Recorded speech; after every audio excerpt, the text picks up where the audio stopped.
प्रिय छात्रों, सुप्रभातम। आज हम अपनी पाठ्य पुस्तक सेमुसी भाग प्रथम का 9वीं कक्षा का 7वां पाठ पढ़ेंगे। सप्तमः पाठ प्रत्यभिज्ञानम। प्रत्यभिज्ञान होना यानी पहचान होना। प्रस्तुतः अयं पाठः महाकवि भास प्रणीतः महाकवि भास के द्वारा रचित पंचरात्रम इति नाटकात पंचरात्रम नामक नाटक से संपादित कर संग्रहित किया गया, यानी यहाँ इस पुस्तक में संकलित किया गया है। अत्र नाटकांश से, यहाँ इस नाटक के अंश में दुर्योधन आदि नाम राज्ञः, दुर्योधन आदि सभी कौरव राजा, विराटस्य गावः अपहृता, राजा विराट के गायों का अपहरण कर लेते हैं। तासाम उन्मोचनार्थम, और उनको छुड़ाने के लिए, उन्मोचनार्थम इति छुड़ाने के लिए, विराट पुत्र उत्तर, विराट राजा विराट का पुत्र उत्तर, और अस्य सारथी रूपेण बृहन्नल्ला वेशधारी अर्जुनश्च, और इसके सारथी के रूप में बृहन्नल्ला के वेश में, बृहन्नल्ला यानी जो आधा पुरुष और आधा स्त्री के रूप में, यानी नपुंसक की तरह जो जीवन यापन कर रहे थे ये पांडव, तो उनमें अर्जुन भी था। तो अर्जुन बृहन्नल्ला के वेश में था। तो अर्जुन आदि उभोवपि गतवंतो, वे दोनों वहाँ पर जाते हैं। तत्पक्षतः भीष्मादीनां सह अर्जुन पुत्र अभिमन्यु अपि युद्धम कृतवान, और कौरवों के पक्ष से भीष्म आदियों के साथ भीष्म, कर्ण, दुर्योधन आदि सभी के साथ अर्जुन का पुत्र अभिमन्यु भी युद्ध कर रहा था। अभिमन्यु ने भी युद्ध किया। तो युद्धे कौरवाणाम पराजयः अभवत्, युद्ध में कौरवों की पराजय होती है। और अस्मिन् क्षणे राजभवन ने सूचना संप्राप्ता, और इसी क्षण राजभवन में सूचना प्राप्त होती है कि यद वल्लभ इति वेशधारिणा, वल्लभ नामक रसोइया का वेश धारण किए हुए भीमेन रणभूमो अभिमन्यु आबद्धः, भीम ने रणभूमि में अभिमन्यु को बंदी बना लिया है और गृहीतः पकड़ लिया है। ग्रह धातु से त प्रत्यय है। भीम ने उसको अपनी भुजाओं से पकड़कर ग्रहण कर लिया है। अभिमन्यु अर्जुन भीमो न प्रत्यभिजानाति, अभिमन्यु अर्जुन और भीम आदि को नहीं जानता है। तेन सह उभाभ्याम सह सरोसम वार्तालापम करोति, और उनके साथ वो वार्तालाप करता है, बातचीत करता है। और सरोसम यानी गुस्से के साथ वो बातचीत करता है। ततः उभौ अभिमन्यु राजसभायाम नयत, तब वे दोनों, उभौ यानी वे दोनों, अभिमन्यु उस अभिमन्यु को राजसभायाम नयत, राजसभा में ले जाते हैं। तत्र उपस्थितः राजकुमार उत्तर, वहाँ पर उपस्थित राजकुमार उत्तर, उभयो रहस्यम बोधयति, उन दोनों के रहस्य को समझाता है, जानकारी कराता है। अनेन छद्म वेशधारिण पांडवा नाम अभिज्ञानम भवति, और इससे छल वेश धारण किए हुए, छद्म वेश यानी छिपने के रहस्य से युक्त वेश धारण किए हुए उन पांडवों का ज्ञान होता है, पहचान होती है। तो इस पाठ का जो नाम था कि प्रत्यभिज्ञान होना, तो प्रत्यभिज्ञान यानी पहचान होना। पांडव 12 वर्ष का तो उनको वनवास मिला था, जुए में वो शकुनी आदि से, कौरवों से राज्य हार चुके थे। तो शर्त ये रखी गई थी कि 12 वर्ष का वनवास और 1 साल का अज्ञातवास।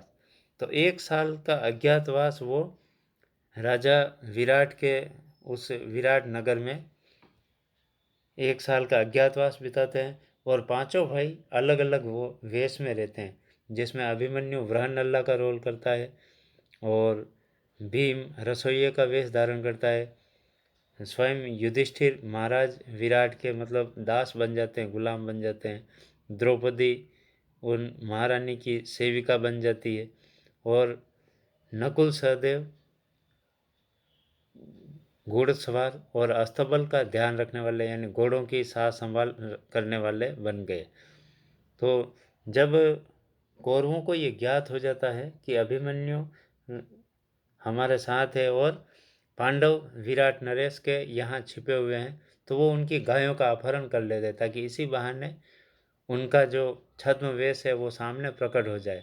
फिर भी वो वहाँ वेश छिपाए हुए ही युद्ध करते हैं और अंत में राजा विराट के दरबार में अभिमन्यु के सामने उन सब की पहचान स्पष्ट होती है।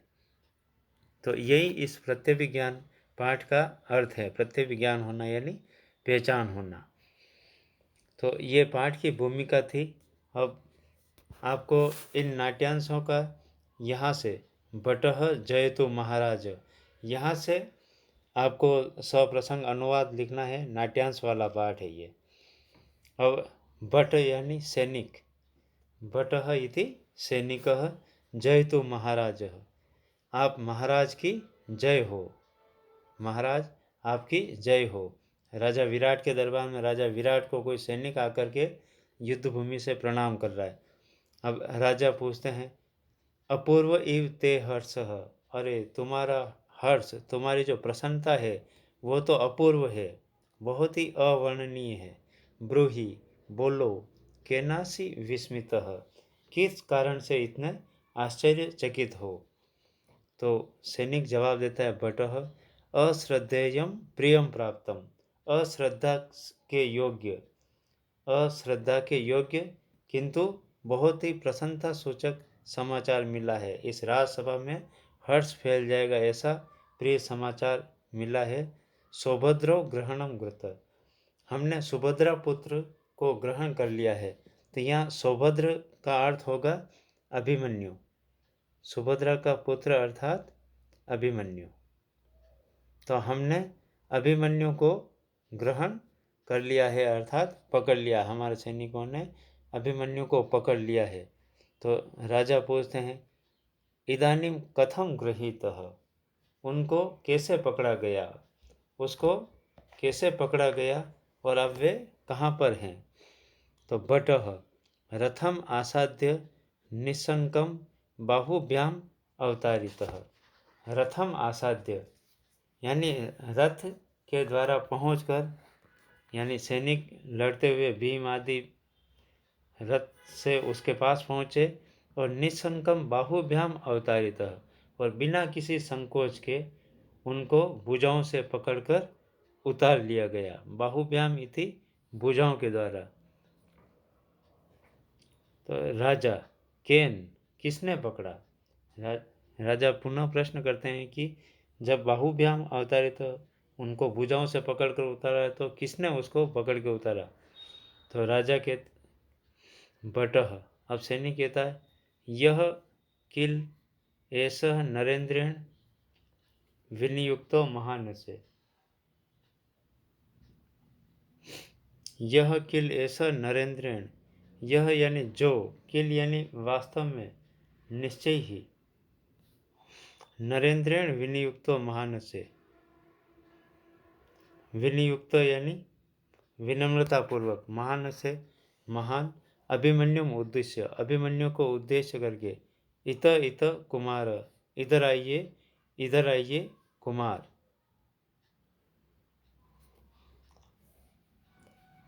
अभिमन्यु को नु खलु भो, को नु खलु एसह, अरे यह कौन है, निश्चय ही यह कौन है। येन भुजेक नियंत्रित बलाधिक्यन अपि, येन यानी जिसके द्वारा, येन यानी जिसने या जिसके द्वारा, भुजेक नियंत्रित, भुजा प्लस नियंत्रित, एक भुजा से नियंत्रित कर लेने पर भी, अहम पीड़ितः न अस्मि, मैं बिल्कुल भी पीड़ित नहीं हो रहा हूँ। ये कौन है, निश्चय ही इतना बलशाली व्यक्ति जिसने एक भुजा से मुझे पकड़ा हुआ है और अत्यधिक बल होते हुए भी अहम पीड़ित न अस्मि, मैं बिल्कुल भी पीड़ा अनुभव नहीं कर रहा हूँ। तो बृहन्नल्ला इत इत कुमार, इधर आइए कुमार, हे कुमार श्रेष्ठ आप इधर आइए। और बृहन्नल्ला कौन था, अर्जुन। अभिमन्यु, अब अभिमन्यु कहता है अये अयम अपरह कह, अरे यह दूसरा कौन है? विभात्युमावेशम इवाश्रित हरः। इस शब्द का पहले विच्छेद कर लेते हैं। तो विभाति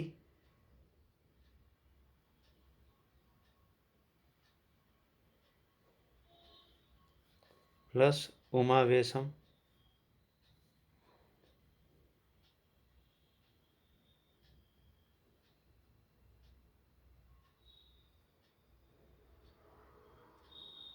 उमावेशम प्लस इव प्लस आश्रितः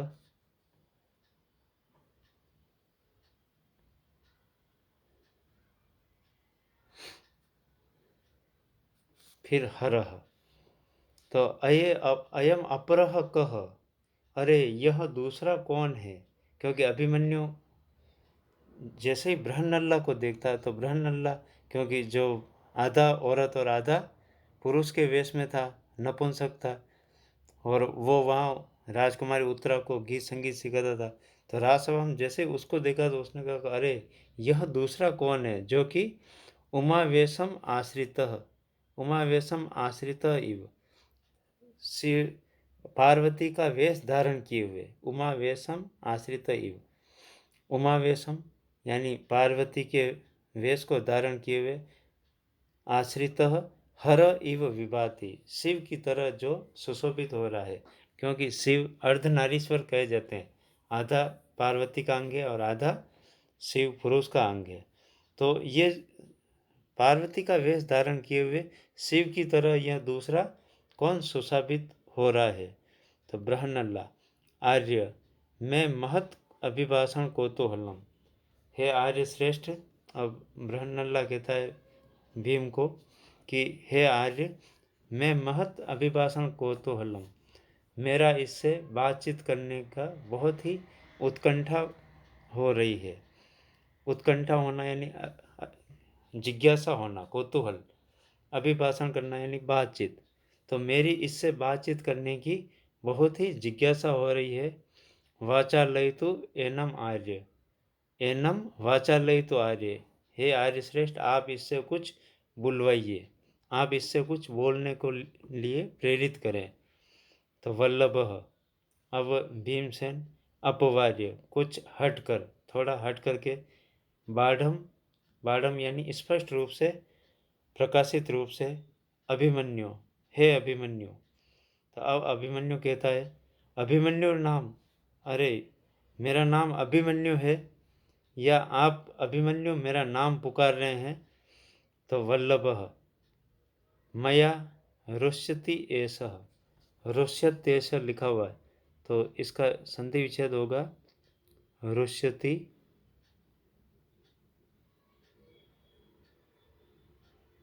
प्लस एषः, यहाँ पर यण संधि हो रही है। तो मया एषः रुष्यति, ये तो मुझसे रुष्ट होता है, यहाँ यण संधि है। यह तो मुझसे कुपित है, मुझ पर क्रोध कर रहा है क्योंकि मैंने ही इसको भुजाओं से पकड़कर उतारा था। त्वम एव एनम अभिभाषय, त्वम एवेनम अभिभाषय यानी तुम ही इससे बातचीत करो, आप ही इसको बुलवाओ, ये मुझसे तो बहुत ही क्रोधित है। त्वम एव तुम ही एनम अभिभाषय, इसको बुलवाओ या इससे बातचीत करो।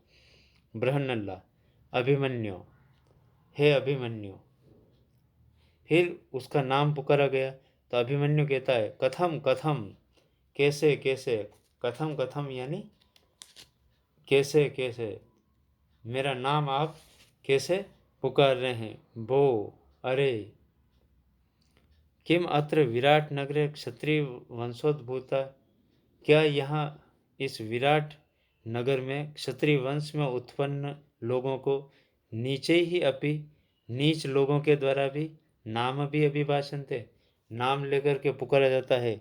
क्या यहाँ क्षत्रिय वंश में उत्पन्न विराट नगर के लोगों को, जो नीच लोग हैं, जो दूसरा कामकाज करने वाले सेवादार हैं, यानी भीम उस समय रसोइये के वेश में था, बृहन्नल्ला जो कि संगीत सिखाने का गुरु था, तो क्या ऐसे निम्नतम लोगों के द्वारा भी राजकीय लोगों को नाम से पुकारा जाता है, अथवा अहम शत्रुवशं गतः, या फिर मैं शत्रुओं के अधीन हो गया हूँ, अतएव तिरस्क्रियते, इसलिए मेरा तिरस्कार किया जा रहा है। तो बृहन्नल्ला, और बृहन्नल्ला कहता है, अभिमन्यु ते जननी सुखम आस्ते, अरे हे अभिमन्यु, क्या तुम्हारी माता सकुशल है? पहले तो अभिमन्यु का नाम लिया, अब अभिमन्यु की माँ के बारे में, अर्थात बृहन्नल्ला स्वयं अर्जुन है और अभिमन्यु उसका पुत्र, और वो सुभद्रा के बारे में पूछ रहा है, पर ये अभिमन्यु को जानकारी नहीं है। तो बृहन्नल्ला जैसे कहता है कि सुखम आस्ते ते जननी, क्या तुम्हारी माता सुखपूर्वक है? अब अभिमन्यु को क्रोध आ गया और वो कहता, कथम कथम, कैसे कैसे, यानी किस प्रकार से तुम मेरी माँ का नाम पुकार रहे हो? जननी नाम कथम, मेरी माता का नाम कैसे? आपने मेरी माता के बारे में कैसे पूछा? किम भवान में पिता, क्या आप मेरे पिता हैं? अथवा पितृव्य, या फिर चाचा हैं, पिता के छोटे भाई हैं। कथम माम पितृवद आक्रम्य, किस प्रकार मुझे आप पिता की तरह प्रकट होकर स्त्री गताम कथाम पृच्छति, स्त्री के बारे में यानी मेरी माँ के बारे में आप पूछ सकते हैं? आप मेरी माता के बारे में कैसे पूछ सकते हैं? माँ के बारे में कोई दूसरा नहीं पूछ सकता, या तो आप मेरे पिता होने चाहिए या फिर पिता के भाई यानी चाचा। तो बृहन्नल्ला कहता है, अभिमन्यु अपि देवकी पुत्र केशव कुशलः, क्या देवकी पुत्र केशव कुशलतापूर्वक हैं, यानी वो ठीक हैं? अभिमन्यु, कथम कथम, अरे कैसे कैसे, तत्र भवन्तम अपि नामना, अरे आप तो उनका भी नाम जानते हो। अथ किम, अथ किम, इसके बाद और क्या? अथ किम, इसके बाद और क्या, यानी आप अब और क्या पूछना चाहते हैं? बृहन्नल्ला वल्लभो परस्परम अवलोकयत, अब वो बृहन्नल्ला और वल्लभ, वल्लभ यानी भीमसेन, दोनों परस्परम अवलोकयत, दोनों एक दूसरे को देखते हैं। अभिमन्यु, कथम इदानीम सा अवज्ञम इव माम हस्यते, अब आप कैसे मेरी तरफ देख करके, कथम इदानीम, इस समय आप कैसे, सा अवज्ञम इव, अवज्ञापूर्वक निरादरपूर्वक, माम हस्यते, मुझ पर आप हंस रहे हैं। तो बृहन्नल्ला कहता है, न खुल्लो किंचित, नहीं नहीं, ऐसा कुछ भी नहीं है, आप ऐसा कुछ भी नहीं सोचें, हम आप पर इस तरीके से नहीं हंस रहे हैं। पार्थम पितरम उद्देश्य मातुलम च जनार्दनम तरुणस्य कृतास्त्रस्य युक्तो युद्ध पराजय, पार्थम पितरम उद्देश्य, यानी पार्थ जैसे तुम्हारे अर्जुन जैसे तुम्हारे पिता हैं, है ना? पार्थ अर्जुन का ही एक उपनाम भी है। तो आपके, हम तो ऐसे ही हंस रहे हैं, आप तो बहुत महान हैं, क्योंकि और उन पर अभिमन्यु पर व्यंग किया जा रहा है कि पार्थम पितरम उद्देश्य, आप तो पार्थ जैसे पिता हैं आपके, आप उनके सुपुत्र हैं। और मातुलम च जनार्दनम, और आपके मामा श्री कृष्ण हैं जो तुम्हारे गुरु हैं, युद्ध विद्या सिखाने वाले। और तरुणस्य कृतास्त्रस्य, और तुम युवा भी हो, तरुणस्य इति, तुम युवा हो, और कृतास्त्रस्य, और तुम शस्त्र विद्या में भी निपुण हो। तो युक्तः युद्ध पराजय, इसलिए तुम्हारी युद्ध में पराजय होना तो उचित ही है, यानी उस पर व्यंग किया जा रहा अभिमन्यु पर कि तुम तो बिल्कुल बेकार योद्धा हो, कमज़ोर योद्धा हो। क्योंकि अर्जुन जिसके पिता हो और कृष्ण जिसके मामा हो, कृष्ण ने जिसको युद्ध विद्या सिखाई हो, तो ऐसे व्यक्ति का और युवा होने पर भी, युद्ध विद्या का निपुण होने पर तुम्हारी पराजय नहीं हो सकती। फिर भी तुम पराजित हो तो ये तो अच्छा ही है। तो अभिमन्यु, अब अभिमन्यु को गुस्सा आ गया और वो कहता है, अलम स्वच्छंद प्रलापेन, अब स्वच्छंद प्रलाप से बस करो। अलम स्वच्छंद प्रलापेन। स्वच्छंद प्रलाप से बंद करो, यानी बस करो, अब ज़्यादा बातचीत आप नहीं करें। अस्माकं कुले आत्मस्तवम कर्तुम अनुचितम। हमारे कुल में आत्मस्तुति करना यानी खुद की प्रशंसा करना अनुचित माना जाता है। रणभूमौ हतेषु शरान पश्य। रणभूमि में मारे हुए, हतेषु यानी मारे हुए, शरान पश्य, शरान यानी बाणों को देखो। मेरे द्वारा चलाए हुए बाणों से मृत लोगों को देखो, या उन बाणों को ही देखो। मदृते अन्नत नाम न भविष्यति। मेरे अतिरिक्त और कोई नाम नहीं होगा। बृहन्नल्ला। एवं वाक्य सौंदर्यम। अरे बोलने में इतनी वीरता दिखा रहे हो। किमर्थम तेन पदाति न गृहीत। क्यों तुम उस पैदल सैनिक के द्वारा ही पकड़े गए। अगर तुम इतने बलवान हो तो फिर तुम पैदल चलने वाले उस सैनिक के साथ कैसे पकड़े गए। उस सैनिक ने तुमको पैदल ही चलते हुए कैसे पकड़ लिया। तो अभिमन्यु। अशस्त्रम माम अभिगतः। माम अशस्त्रम अभिगतः। मुझको तो निशस्त्र पकड़ा गया था, यानी वो सैनिक निशस्त्र मेरे पास में आया था। और पितरम अर्जुनम स्मरण। और पिता अर्जुन को स्मरण करते हुए, यानी मेरे पिता भी क्षत्रिय और निहत्तों पर वो वार नहीं करते। अहम कथम हन्याम। तब मैं उस सैनिक को कैसे मारूं। हाँ, वो जो सैनिक मेरे पास आया था वो तो निशस्त्र आया था, बिना शस्त्र के मेरे पास आया था। और मैं पिता अर्जुन का पुत्र हूँ, तो मेरे पिता को याद करते हुए, स्मरण इति याद करते हुए, अहम कथम हन्याम, मैं उसको कैसे मारूं। और अशस्त्रेषु मादृशा न प्रहरन्ति। और निशस्त्र लोगों पर मुझ जैसे प्रहार नहीं करते हैं। अतः अशस्त्रोऽयं माम वंचयित्वा गृहीतवान्।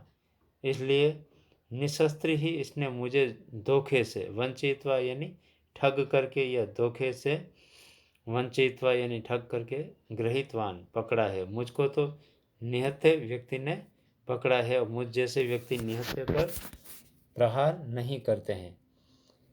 आपको ये 3 नाट्यांश जो पढ़ाए हैं, इन 3 नाट्यांशों का आप सप्रसंग हिंदी अनुवाद लिखें। और आज के इस भाग में, भाग प्रथम में, यहीं तक आपको पढ़ाया जा रहा है।